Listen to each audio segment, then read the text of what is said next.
With the NBA playoffs over with just as quickly as they began, I first want to congratulate Nikola Jokic and the Denver Nuggets for winning the franchise's first ever NBA championship. But now we have officially entered the NBA offseason, so the next big event to look forward to is the NBA draft. But I ain't really a draft guy, so I prefer to look ahead to NBA free agency. And this season we're truly in for an interesting one, as most of the biggest available names are guards. With this year's class being headlined by multiple MVPs and All-Stars, I truly believe that the biggest free agent available is actually none of those guys. That's right, the man who's in line for potentially the biggest payday this offseason is number 15 from the Los Angeles Lakers, Austin Reaves. Why, you may ask? Well, I'm gonna tell you. Obviously, it would be pretty weird if I ended the video just like that. Or maybe I would. Nah, I'm just playing. So let's go and talk about it. But before we get into the video, as always guys, please remember to leave me a like, share with anybody you want to, and subscribe to the channel. I'll greatly appreciate any support you're willing to give.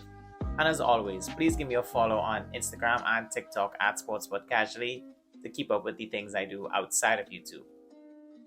Now let's get into it. For those of you who may not know, Austin Reaves is a 25-year-old shooting guard on the Los Angeles Lakers who joined them in 2021 as an undrafted free agent on a two-way contract. In a rather underwhelming year for the Lakers, Reaves ended up earning his spot in the rotation by the end of the season and was their only bright spot for that year. He had a very solid rookie campaign, which even saw him get votes to be on the all-rookie team. He was a crafty scorer and above-average defender who could defend multiple positions, and despite his poor three-point shooting, he still posted a 60% true shooting in his rookie campaign. To top it all off, he even had a great game winner versus the Mavs, where he drilled a cold three while being absolutely ran through by his defender. I would imagine for an undrafted guy to play for a franchise like the Lakers along with LeBron James, Russell Westbrook, and Anthony Davis, that would be enough memories to last a lifetime. However, Austin Reaves wasn't just settled on tagging along. He was putting in the work. He earned very high praises from LeBron James and Jesse Buss and turned out to be an important role player for the team on both ends. But it turns out we were only just scratching the surface of Austin Reaves' game. Game that was just waiting to be released this season. Unfortunately, we would have to wait on the Austin Reaves show just a little while longer, because entering this season, he was still playing with Russell Westbrook. And as we all know, his fit on the Lakers wasn't actually really ideal. That's not to say that Reaves didn't perform when he was playing with Westbrook. He still received more minutes, more shot opportunities, and made the most of them. But when Westbrook was shipped out and D'Lo was brought in to replace him, that's when we saw Austin Reaves truly begin to blossom. You see, with D'Angelo, the Lakers started to move the ball a lot more. Not to crap all over Westbrook anymore, but as we all know, he's a very ball-dominant player. So now the Lakers are sharing the rock more often, so not only did Reaves get more shot opportunities, but he actually got to handle the ball a lot more, which was a skill that, the Lakers didn't really utilize too much before. You see, for most of his playing career, Reaves was a point guard, so he knows how to run an offense, initiate an offense, run some plays, make crucial passes. This was the biggest difference in his game in the back end of the season. His assists per game more than doubled when Westbrook was no longer on the team. What's even better is that during this time, when he did have more ball handling responsibilities, we only saw like a slight increase of his turnovers. So with a revamped roster and more responsibility and a more fluid offense, we finally saw the type of player that AR-15 could be. But of course, people were still skeptical and had their doubts that he could replicate his performance in the playoffs. If only we knew what we were in store for. This postseason, we truly saw the arrival of Austin Reaves, as he put up great numbers in the 16 games he played, all while shooting close to 50, 40, 90.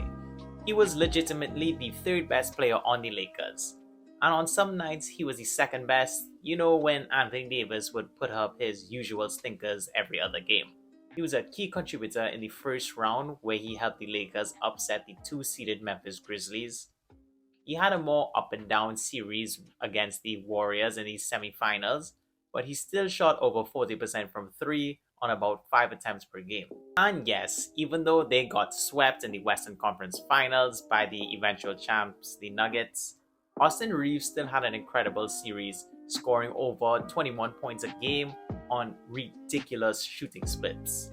So while his stellar playoff performances did not see him end up getting a championship, Austin Reaves now enters his unrestricted free agency with all the momentum in the world, where he should be considered the most sought-after guard in that free agency class.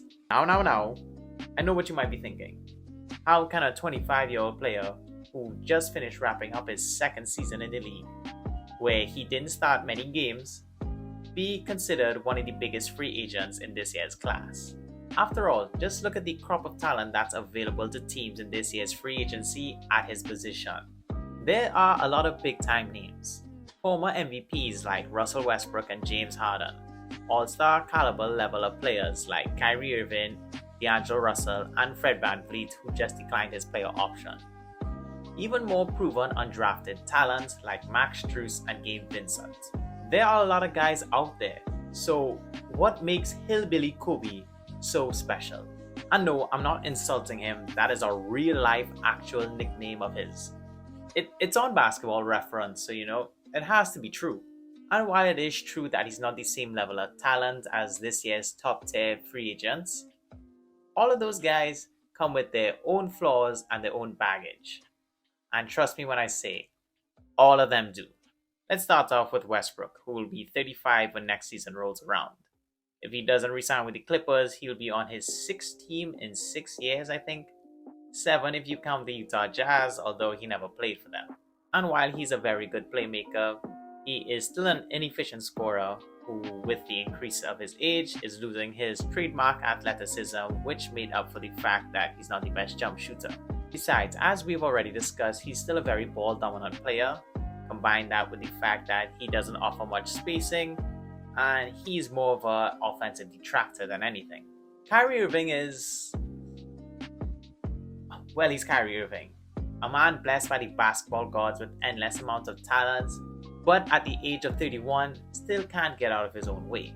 He's a true enigma, and when he's not lighting it up on the court, he's usually saying or doing something ridiculous, or he's injured. So do you really want to pay a boatload of money to a guy who hasn't played a full season in his entire 12-year career, and who's only played in about 60% of total games since 2018? James Harden, admittedly, was on my All-NBA third team this year, but he's a notorious playoff choker.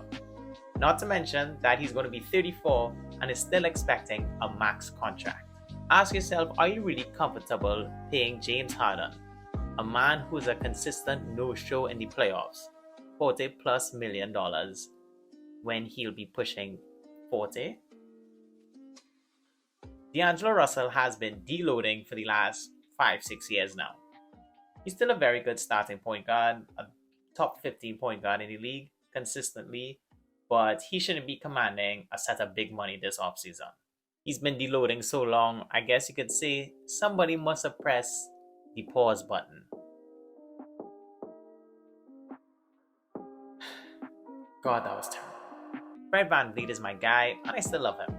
He's still on the younger side, around 29, and despite coming off of a very poor shooting performance last season, he's still been a borderline top 10 point guard in the last 2 seasons. But he is an inefficient scorer. He does have his injury concerns due to the amount of minutes he's been playing over the last few seasons, and he could be, not the best decision maker and pretty stingy with the ball at times. Do you really want to pay big money to a player like that? Vincent and Strus have both been integral parts of the Miami Heat in their last 2 deep playoff runs, and they're both homegrown talents. However, with the both of them at 27, I do think they've already developed into, the best versions of themselves. So do you really want to pay a lot of money to guys who probably won't get any better than they currently are? Don't you guys see Austin Reaves is the only guy on this list who can not only come in day one and provide great performances, instantly raising the floor of your team, but he also can develop further in the future into an elite combo guard, where he will also raise the ceiling of your team as well. He can do both. Get you a guy who could do both. He's destined for great things. He even has a shoe deal in China. If that doesn't prove your star, I don't know what will. And while yes, the bigger names in the market will inevitably sign for more money than him, I still think Reaves should be on every team's radar, as he could either come in and be a complementary piece to a championship contender, or be a piece for a team to build around for the future. While I made a very compelling case on why Austin Reaves should get the bag this offseason, so compelling in fact that I'm actually gonna give myself, a pat on the back for it. I do, however, still have my doubts and skepticism about it. There have been a lot of rumors that he'll probably get like $100 million contract, which is way too much. I know, he put together 2 very solid seasons and a stellar playoff run. But planning to give a guy a $100 million contract without him having more of a proven track record, it's not that smart, one, and is extremely risky. Guys who ink similar type of deals like that, we're talking Tyler Hero, Jalen Brunson, Anthony Simons, Jordan Poole. Not only did they have multiple seasons of good production to show for it, but they were still really young when they did sign it, like 23, 24. So not only were they young and still were able to improve a lot more, but they had the multiple seasons of good production and shown improvement to where they earn the money. I don't know what like RJ Barrett did to deserve all that money, if I'm being honest, but he got it. Even with the cap going up, paying a guy who's only played 2 years in the league $25 million a year is insane. Like 15 to 20 million a year, cool, I could get on board with that. But 25 is crazy. Even with my skepticism, we need to remember that he's going to be paid based on the current market. And as I mentioned earlier, he's said to be one of the bigger free agents out there. So I wouldn't doubt, and you shouldn't really be surprised if we see a bidding war going on for him this offseason. All that remains to be seen is if the Lakers end up paying him that big money, or if another team will. The Lakers do have an advantage. They have his early bird rights, which means they could re-sign him on a cheaper deal. It would be a shame for the Lakers to once again lose one of their young promising guards, but should they really bring back Austin Reaves if they have to swallow the deadly poison pill to do so? With free agency set to begin shortly, a lot of things are still up in the air. But of course, be ready to see a lot of trades go down and a lot of money being thrown at players because of the cap increasing. However, the biggest headline that I'll be looking forward to following the most is who's going to win the Austin Reaves sweepstakes.